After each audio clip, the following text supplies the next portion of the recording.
I am not a person. I am ash. I remember the temperature of a night when wood turned into red light. Memories turned into smoke, and the names of 5 children dissolved into a darkness that knows how to keep secrets. If you press your ear to the ground, you will hear me speak, not with words, but with the tiny cracking of questions half-burned. Christmas Eve, a house on a hillside, a ladder that vanished like a magic trick, 2 stubborn trucks refusing to start, and a phone line clipped clean as a cold razor. They call me the last night of a family. But I know, sometimes what they call the end is only where the story begins.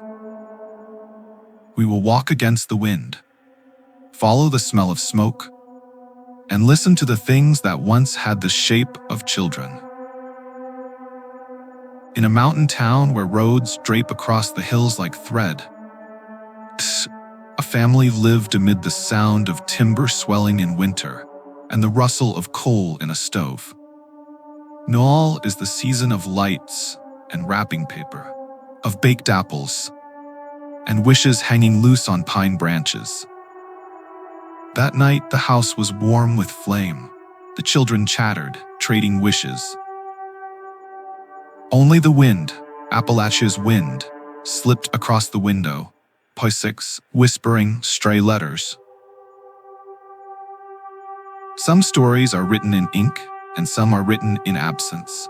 You can count how many walls fell, but no one can count how many signs appeared beforehand, too fast for anyone to name. This podcast is not for condemning, nor for excusing.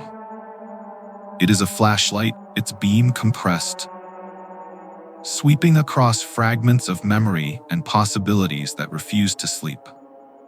We will hear the house speak, hear the ladder speak, hear the telephone speak, and hear silence speak. Step into that house, and we will follow fire's private order. It always begins with the smallest thing, pause point 6, and ends where no one is strong enough to imagine. Let's be honest, lights don't tremble for no reason.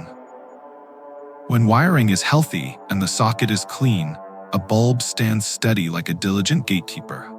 That night, I, the warm yellow bulb in the hallway, watched small eyes shine like marbles, then blinked a few nervous flickers. If you've ever been in a house thick with wood scent and apple on Christmas Eve, you understand, a tiny flash can be the faintest voice of risk. I remember the stockings near the stove, the muffled giggles, the way cinnamon melted into the air. In my amber light, the stare of dark-grained wood was a chalk line leading children into another dream. Then the current twitched.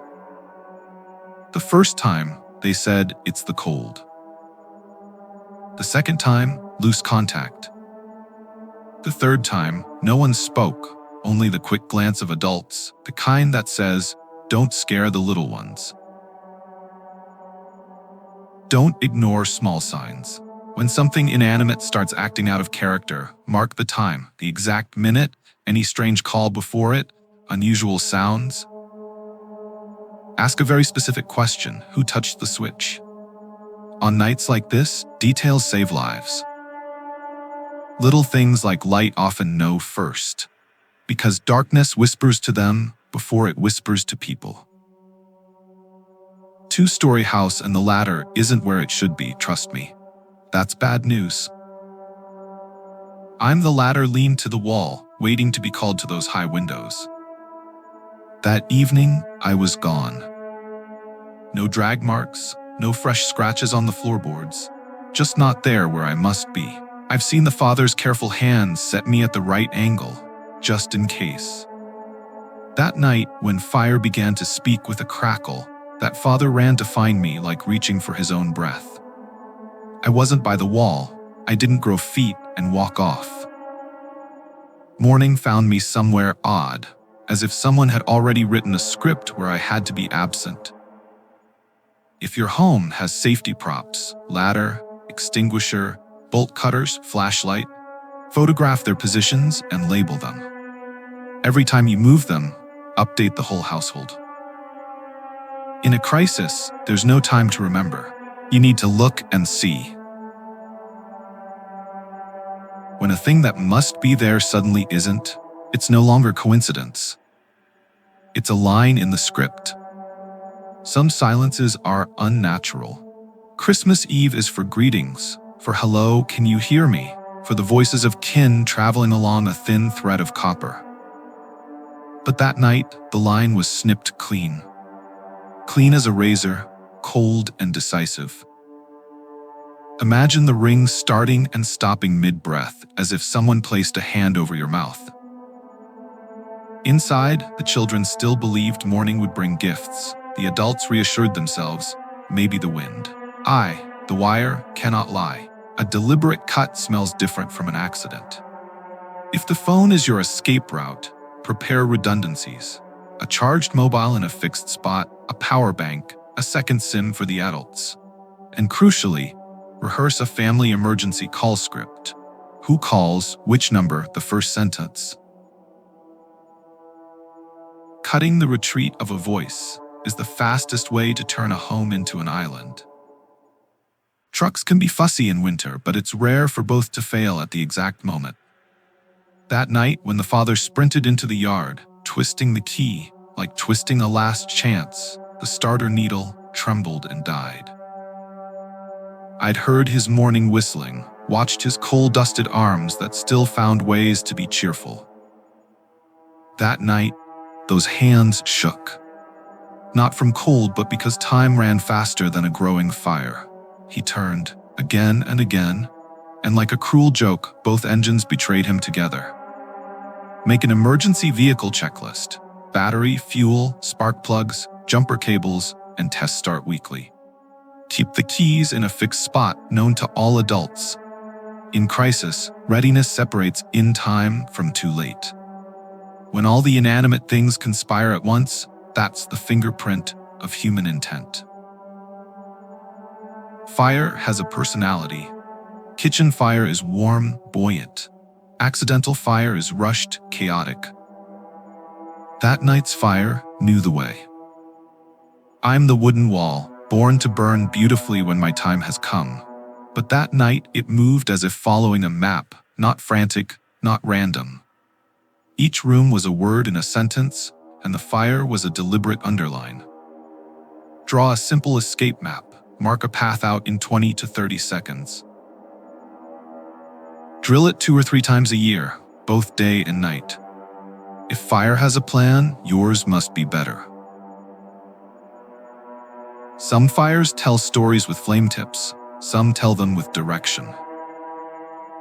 Snow is an honest notebook. It records lightly but rarely lies. That night, I saw Prince arriving and Prince leaving. Then whined, tucked a blanket over the evidence. At dawn, they sifted ash for bone. None. A question pricked like a needle. If nothing's here, then where did it go? When something odd happens around your home, photograph immediately. Gate, yard, snow edge, tire marks. Timestamp it. Memory is good, but photos are better than memory. A case is not only what we find, it's also what we should have found, but didn't. Smoke will amber a photograph, but eyes in it are strange. They refuse to age.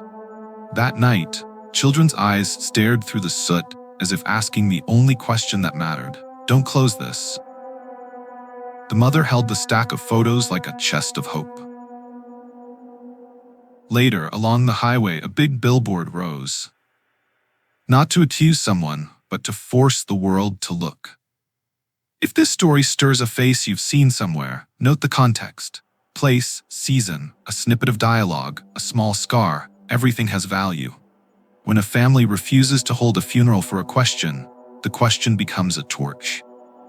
Some letters are stones thrown far. They ripple, then vanish. People mailed faces altered by years, and notes that began, "I saw a boy who looked just like." Hope has a scent too, ink. Every envelope opened made a heartbeat stall. Most ended in blank space. Yet strangely, hope doesn't need proof to live. It only needs one more day.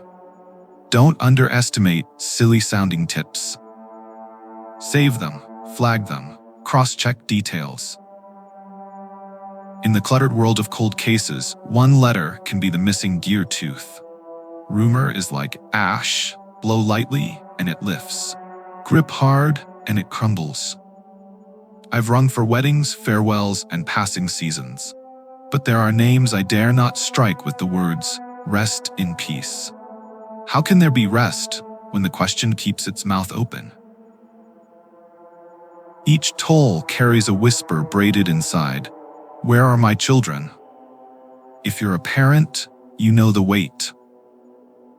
Teach kids simple safety rules. Memorize the address, phone number, how to get an adult. Don't open to strangers. In a fire, crawl low, cover your nose, head straight to the planned door.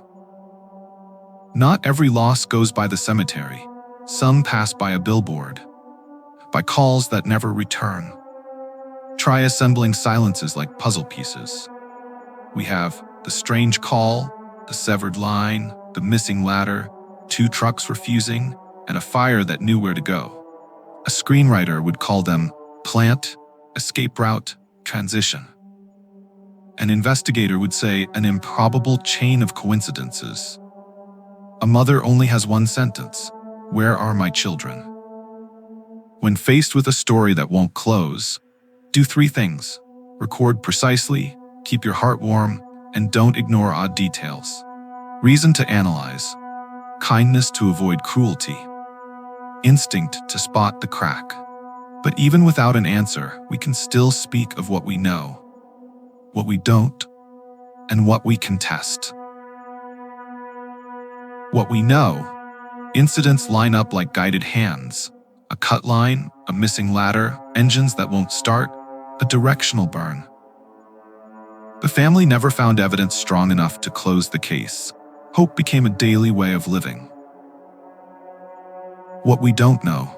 Who wrote the order of that night? Which path did the 5 children take between fire and dawn?